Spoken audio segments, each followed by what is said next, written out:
Buenos días gente, espero que estén bien. Hoy estamos en otro video para el canal y cerraremos con la Eurocopa de Alemania 2024 hablando sobre las decepciones que nos ha dejado la misma. Sin más que decir, empecemos. En primer lugar está Italia. La Azzurra llegaba a Alemania 2024 tras ganar la edición pasada al vencer a Inglaterra en la final por penales, pero en la eliminatoria han rendido por debajo de lo esperado, ya que fueron superados por los Tres Leones en el grupo C, quienes los vencieron en sus dos partidos y quedaron por delante de Ucrania solo por mejor resultado en su cara a cara.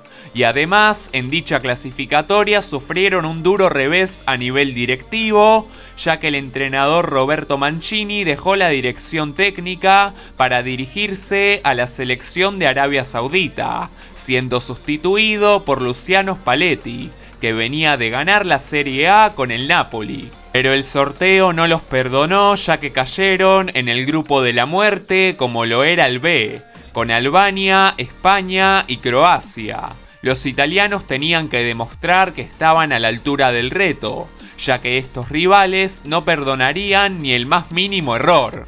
Empezaron el 15 de junio en Dortmund ante Albania, donde iniciaron perdiendo con el tempranero gol de Nedim Bahrami a los 23 segundos.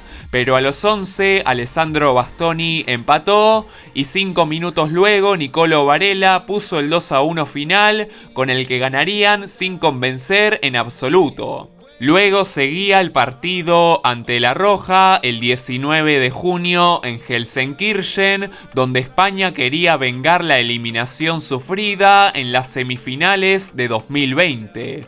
Y los eventuales campeones dominaron pese a que solo ganaron por 1-0, gracias al autogol de Riccardo Calafiori al 55, que obligaba a Italia a jugarse el todo por el nada ante Croacia en Leipzig. Y llegaron al derbi adriático el 24 de junio, donde Croacia tenía que ganar para no quedar prácticamente afuera, y a Italia el empate le alcanzaba para ser segunda. Y tras un 0-0 en la primera mitad, el árbitro sancionó un penal para los croatas al 54, pero el tiro de Luka Modric fue atajado por Donnarumma.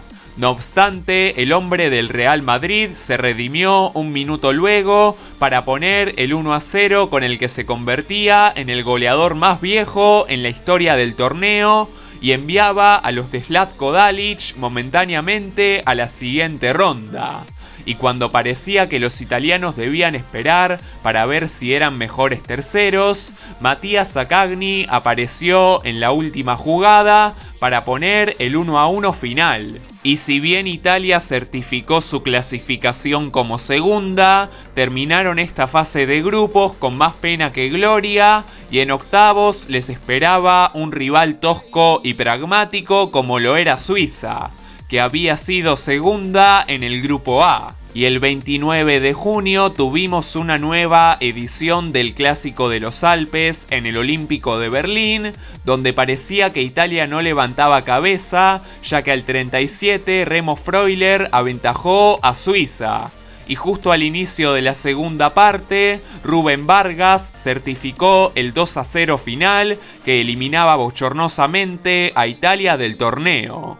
Y si bien el vigente campeón defendió muy mal el título obtenido en 2020, yo ya venía pronosticando que serían una de las decepciones del torneo, ya que tras no ir a los mundiales de 2018 y 2022, Italia no termina de afianzar el nuevo proceso para los próximos años, donde parece que las individualidades del equipo no se logran afianzar a nivel colectivo. Pasamos ahora a Croacia. Los de Zlatko Dalic clasificaron con ciertas dudas tras ser segundos del grupo D por detrás de Turquía.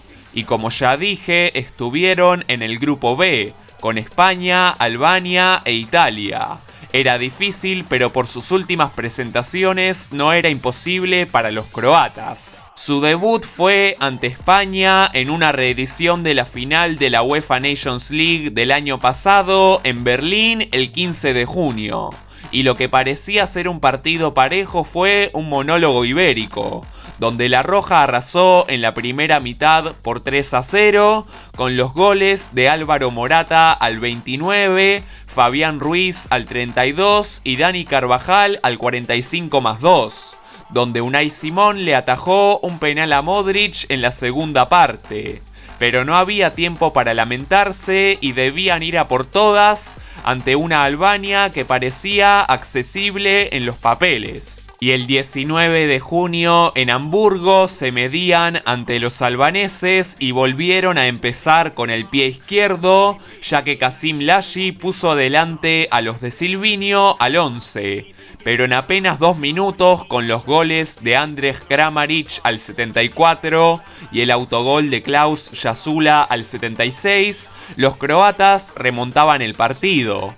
Y cuando parecía que iban a obtener un triunfo de 2-1 que los dejaba en la última jornada con opciones, apareció Jasula en la agonía para volver a anotar, pero esta vez en el arco correcto para sellar el 2-2 final que dejaba a Croacia en una situación complicada. Y se jugaban todo ante Italia en Leipzig el 25 de junio. Y tras un 0-0 en los primeros 45 minutos, Modric erró un penal al 54, pero un minuto luego adelantó a Croacia para darles el segundo lugar del grupo, aunque Sakagni puso agónicamente el 1-1 que sepultó a los balcánicos en esta Eurocopa, ya que dicho resultado los dejó como terceros del grupo B con 2 puntos, pero sin ser de los mejores que pasaban a octavos, yéndose del torneo con un juego muy flojo,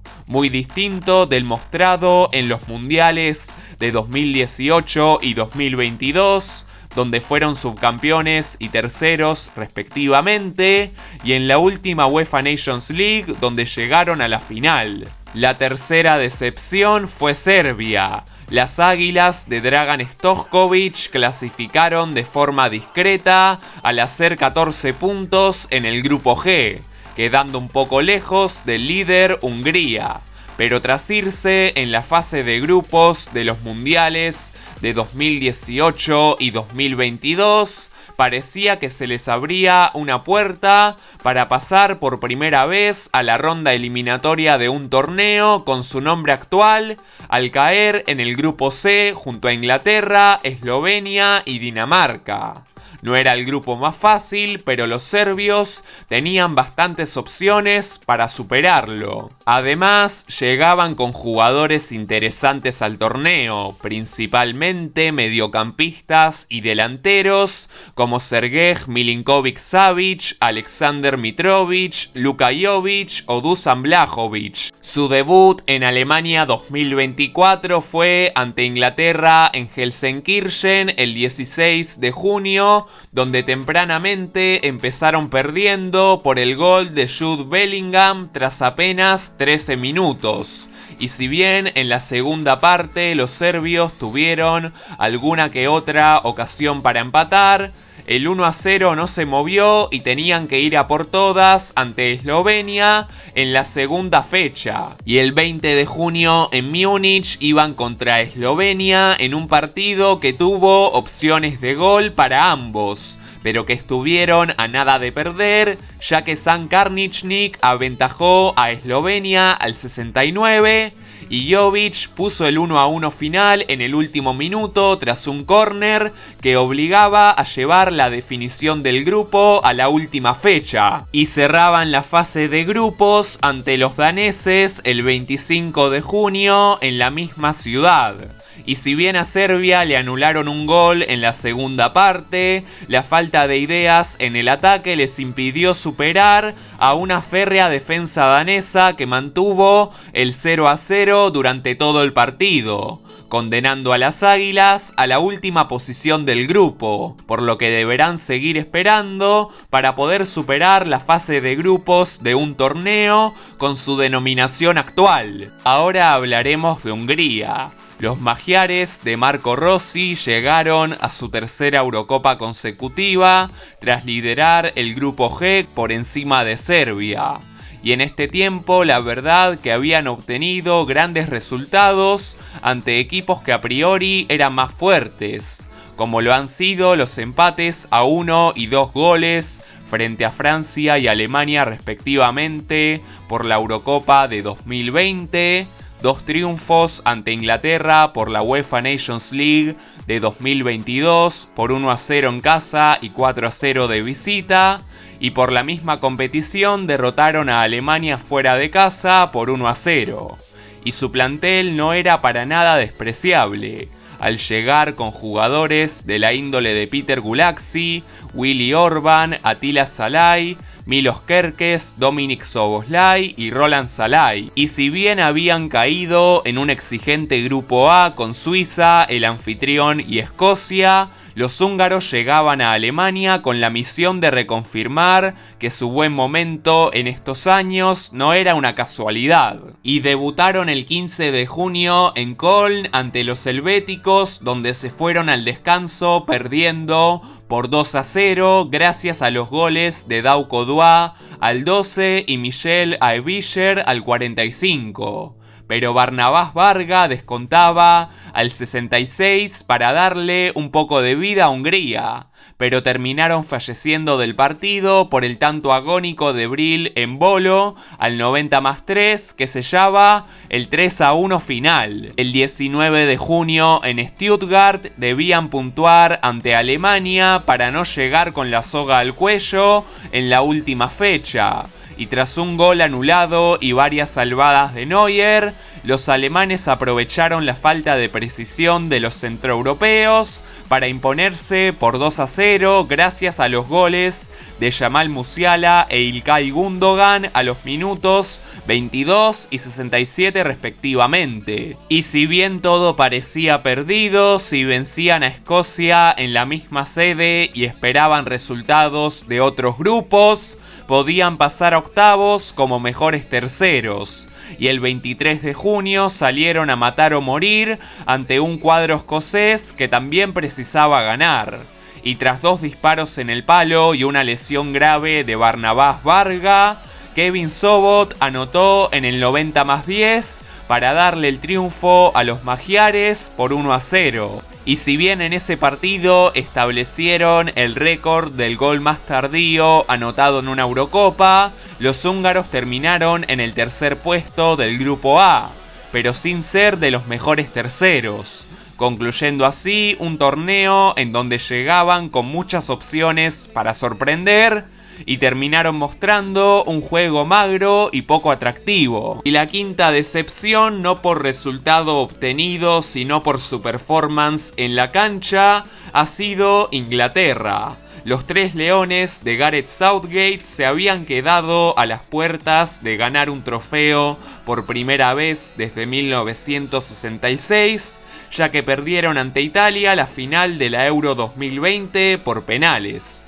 Pero para este torneo tuvieron una clasificación invicta al liderar el grupo C por delante de ellos. Y el sorteo final de esta Eurocopa parecía sonreírles al estar también en el grupo C, pero con Serbia, Dinamarca y Eslovenia. Como ya dije antes, empezaron venciendo a Serbia el 16 de junio en Gelsenkirchen, en un partido donde Bellingham puso el único gol del mismo al 13.